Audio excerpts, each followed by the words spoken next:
John flix Anthony Cena आपला शहरातून bachelor करतो. नोकरीसाठी कॅलिफोर्नियामध्ये येतो.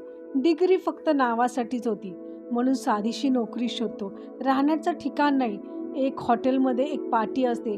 आमचा जो कोणी पिझ्झा संपवेल त्याला फ्रीमध्ये पिझ्झा देण्यात येईल. सिनाने हे आयुष्य निवडलं. कधी जिममधून झाडू मारणं तर कधी गॅरेजमध्ये काम करणं. म्हणतात ना, जेव्हा स्वतःवर विश्वास असतो ना, तेव्हा आतमधून एक आवाज येतो, सगळं ठीक होईल.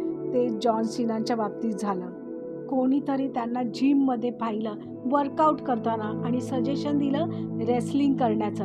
मग काय, सिना यांनी अल्टिमेट प्रो रेसलिंग स्कूलमध्ये गेले. 3 वर्ष स्वतःवर काम केलं आणि त्यांना मिळालं WWE ची ऑफर. 2005 साली त्यांनी WWE चॅम्पियनशिप जिंकली.